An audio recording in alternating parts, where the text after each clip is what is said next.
You're very welcome back. It is indeed time for the newspaper review, where we have a look at all the Nigerian dailies to see what they're saying about not just Nigeria, but indeed the world beyond. We begin today with the Nation newspaper as usual. And here it says, Nigeria-UAE seal deal on trade agric manufacturing. Yesterday, the Abu Dhabi Sustainability Week held, and that seems to be promising. We'll move on to the Punch paper. Top headline here, fuel import spending crashes 54%. to $6.7 billion. Those are big figures. Moving on to the Daily Independent, the credit gap widens as banks and others adjust to high rate environment. And down a subheadline here, we're still where we were when the president became president. That is Reverend Kuka. The Daily Times newspaper, alleged unlawful sack, 62 CBN ex-staff ask court to order the Apex Bank for reinstatement and promotion. CBN, you've been collecting money for a while now. Nigerian News Direct, impeachment, division in the River State Assembly as lawmakers plead for Fubara. This doesn't seem to be dying down anytime soon. On the Hope paper, Ijaw elders and Pandef are moving to save Fubara. This Nigeria, there's tension in Kano over Yusuf's planned defection. The governor is expected to defect to APC with allies. No surprise there.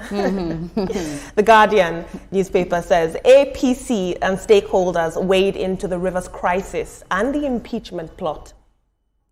The Blueprint, no governor, chairman can stop willing members. This is by Yowata, and he's talking about the APC e-membership drive. Leadership newspaper, the top headline there, the death of author Chimamanda Adichie's son. Lawyers back Agbakoba's call for health regulation overhaul. Indeed, many glaring problems in our health system were raised with this case. Very sad what happened. We'll move over to the Platform Times, where thousands of refugees in Nigeria have been denied basic aid. Now, this is by the UNHCR. It says that over 21,000 asylum seekers remain unregistered amidst Cameroonian influx. What does this mean for the Nigerian migrant? The Abuja Inquirer says FCTA workers minister for showdown this week. This is not new. Wike is always giving them back to back. And on Sporting Life, CAF pick Mauritanian referee, and the federal government splashes Eagles with $1.215 million. Well deserved, if you ask me, but a hefty figure. I've been saying all week that I wish I was a Super Eagles player. No, when I give birth, he must play football. That's his, you go to school in the morning, go to football school in the evening. Absolutely. Project Mbappe. But let's get down to brass tacks, and we have our in-house analyst, Mr. Biodun Show. He has no iPad in front of him, by the way. He's doing this all from his mind. The Nation newspaper says Nigeria and the United Arab Emirates are sealing a deal on trade, agriculture and manufacturing. And yesterday, Mr. Showomi, we saw that the Abu Dhabi Sustainability Week held, and this is great news. This is a multi-billion-dollar economic partnership between Nigeria and the UAE. But we want to know whether Nigeria can finally convert foreign partnerships to real jobs and help back home. Absolutely. I mean, this is a clear example of the dividends of the visits of the president. He said he's the chief marketer. I think he made that very clear to all Nigerians that he will be the chief marketer, for Nigeria. And what you've seen happening now, becoming a reality, is the initially negotiated agreement called CEPA. That's Common Economic Partnership Agreement between Nigeria and UAE. Now, this is going to lead to $10 billion worth of investment in the gas pipeline sector. And that is real money coming into our country.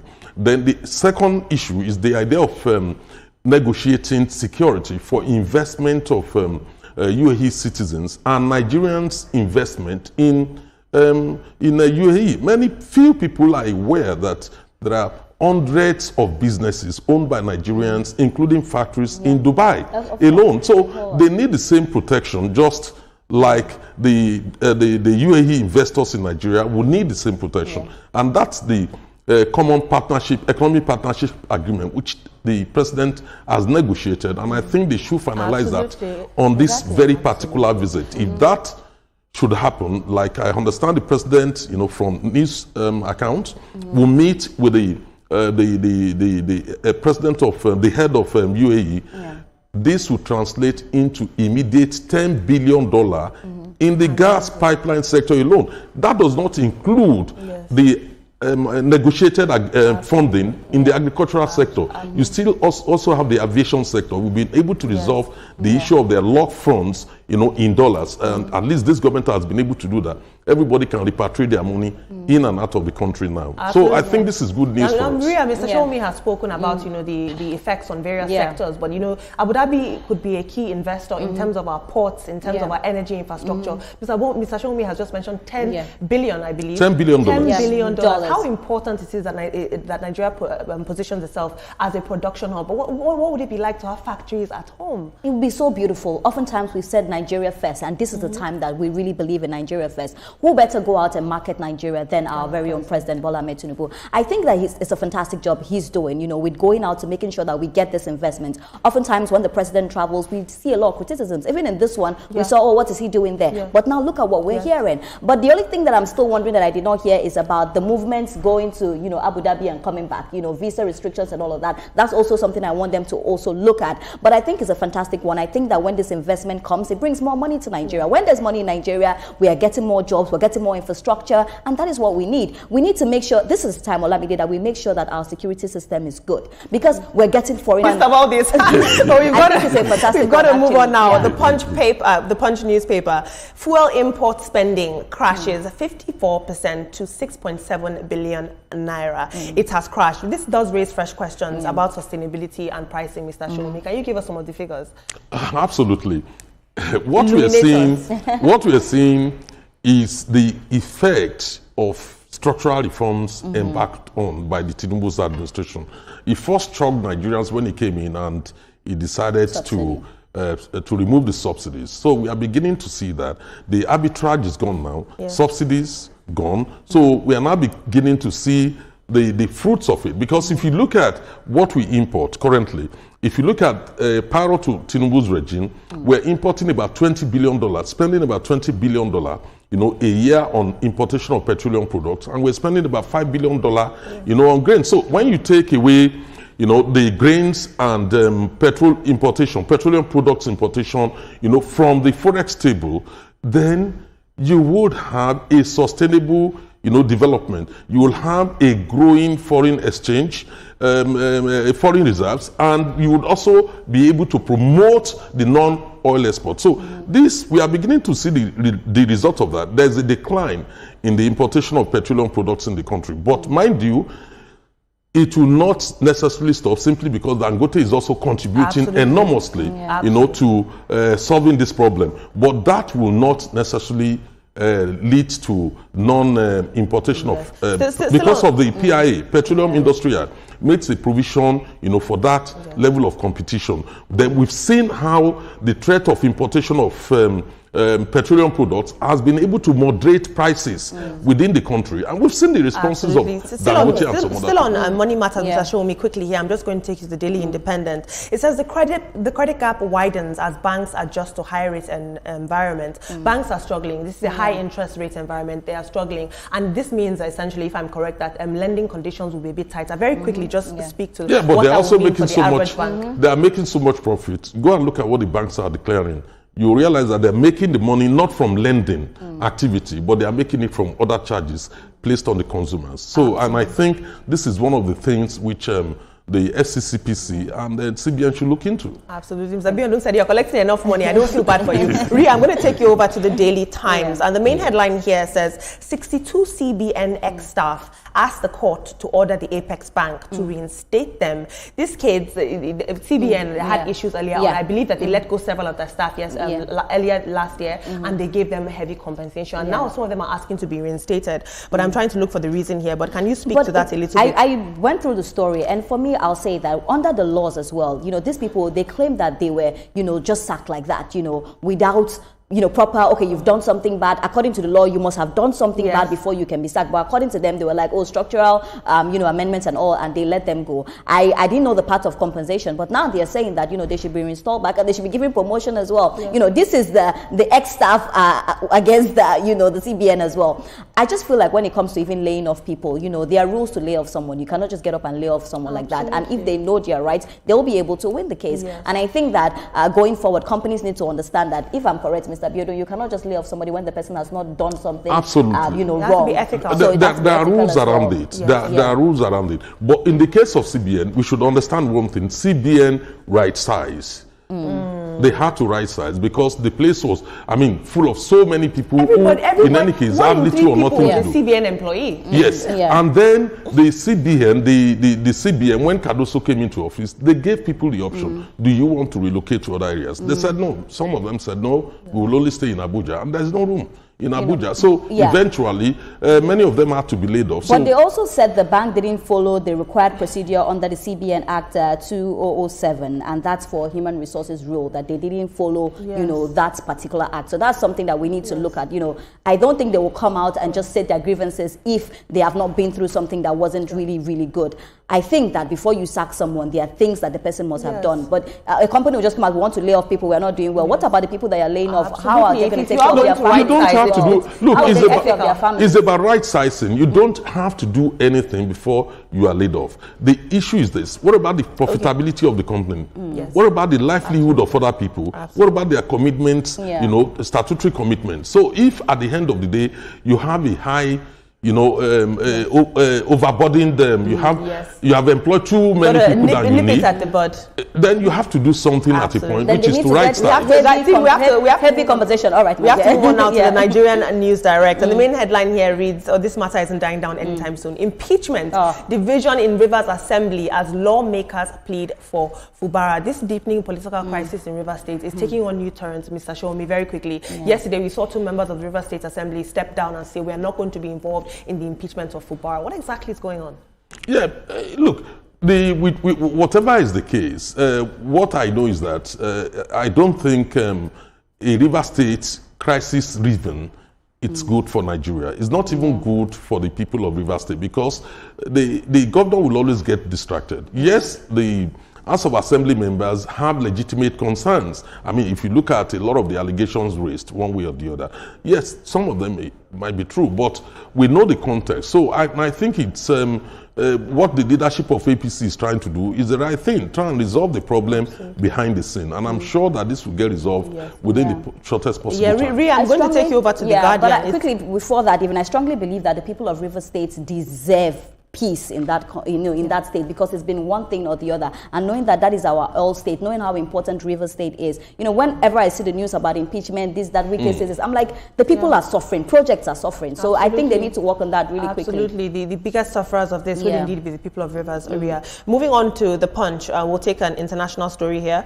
Trump threatens airstrikes on Iran as protest deaths hit 600. Now, America has always positioned itself as this uber ethical country. They're always speaking on peace deals and interfering in other people's country, in other countries' businesses, and yet suddenly they're always trying to invade. We're seeing this with Iran right now. Trump is trying to step in per usual. No surprise there, Mr. Shomi. Who led the imposition of sanctions on Iran? The US. Exactly. Why are the people protesting?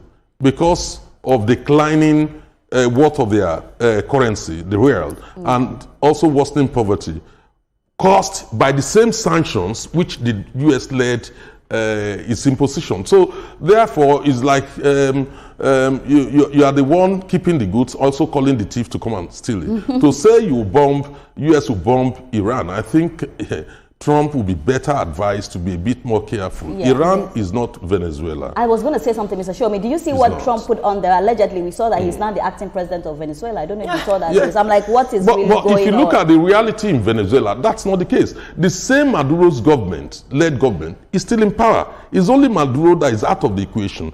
you need to go and read the analysis on what's going on in Venezuela currently and the responses of Russia and China based on the structures, existing structures within the country. Yes, team, we've got to move on now. Ria, I'll take you over to the Hope newspaper, and it's still on this impeachment matter in Rivers State. It says that the Ijaw elders and Pandef moved to save Fubara. As we've spoken about the rift earlier on, just speak to this. How important is it that the traditional rulers and organizations like Pandef come in to speak on behalf of Fubara? Will this battle make any difference political-wise? Well, we all know how important the Ijaw leaders are, and we know, the significance that they carry. I'm happy that our religious leaders and also leaders are coming out together to say that, we need to end this confusion, like I want to call it, in Rivers State. Because when two elephants fight, who suffers? The grass suffers. And for me, I always like to look at the way forward, not conversations happening, the way forward. And what is the way forward? The way forward is for them to solve this amicably and just make sure that they continue with the projects. Whoever is governor of Rivers State, if Fubara continues, if he doesn't continue, the people just deserve that peace. It's been since 2003 we've been talking about Rivers, so many things. The president even had to, bring a state of emergency in that same state as well. I don't think it's nice and it's deserving of the people of Rivers State. So something has to be done. I'm happy that the Ijaw leaders have actually, said something. I just hope that he holds water now at this point. Absolutely. Mr. Shomi, I'll take you over to This Nigeria newspaper, and the main headline reads, there's tension in Kano over Yusuf's planned defection. The governor is expected to defect to APC with allies. No surprise there. We're seeing mass defections, the likes of which we've never seen in a long time. Well, from all indications, it seems the governor has already defected. He defected with all the chairmen of the local governments and his cabinet. They seem to have joined the APC already, but without any elaborate ceremony, simply because to avert violence between his supporters and the Kwankwasia movement led by Rabiu Kwankwaso, former governor, former minister. So it remains to be seen how the whole thing will plan out, because if you go to Kano, there are now reports that even the flag of NNPP is no longer in the government house, either the deputy governor or the governor. Ria, I'll just take you over to a sub-headline here on This Nigerian newspaper. Nigeria's healthcare system needs urgent overhaul. This was said by the ex-NBA president, Agbakoba, and this is the Chimamada's case that brought this to light, her son passing away. It's the same headline here on the Leadership newspaper. Lawyers back Agbakoba's call for health regulation overhaul, especially regarding the death of Chimamanda. We definitely need overhaul for that. Well, quickly, I just want to touch on this. Mr. Shomi, we forgot to mention that Kano has the highest voting, in the country Nigeria. So him moving to the APC, it means a whole lot. And what does it do to the NNPP as well? And that's why we say there is tension, and that's why people are having conversations, because we know what Kano does in terms of voting. Okay, now let me move to the overhaul. Welcome back. Thank you. So I said it yesterday, our healthcare system, there is a lot that needs to be done.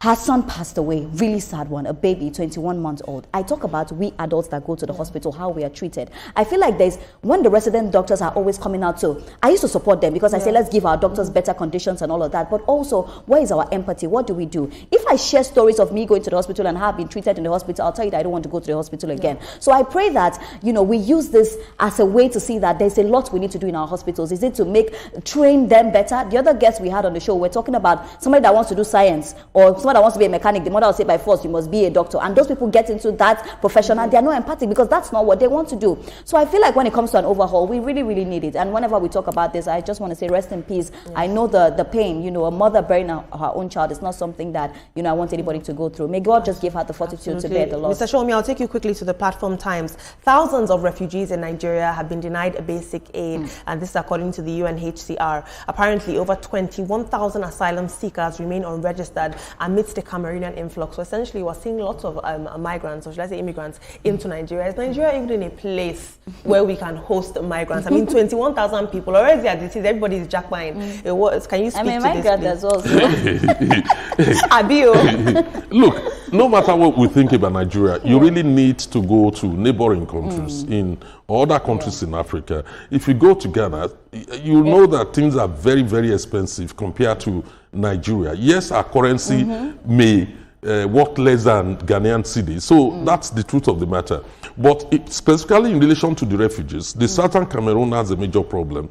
which is being exacerbated by the last elections, where there are so many people are hopeful that Biya's regime will be gone, but that didn't happen. So people were apprehensive of what would follow. So you have an influx into our country. We have a total, roughly about 130,000 refugees within the country, from outside Nigeria. So again, we're signatory to the UNHCR convention. So therefore, whether we like it or not, we still have to look at the case of these 21 or 27,000 refugees, get them documented so that they can get the necessary assistance from UNHCR. A lot of people want to come to Nigeria. Actually, I am a definition of one of the people that wants to come to Nigeria. I tell you what, just like Mr. Biodun said as well, when I hear people telling me they want to go to Ghana, I'm from Ghana, it's my home, I love it. But if you know how expensive Ghana is compared to Nigeria, you will understand that Nigeria is truly the giant of Africa. I just hope that security can be done well. Olamide, if security stands well in Nigeria, you'll see the influx of people. A lot of Ghanaians actually want to come to Nigeria. Yeah, well, you're one of us now. But I'll take you quickly, Ria, very quickly to the 21 Inquirer. Very quickly. FCTA workers and the minister are headed for a showdown this week. I mean, there's a lot of agitation. When it comes to Wike returns to Abuja, and the resident doctors have called off their planned strike. But the FCTA workers apparently have to have a showdown with him.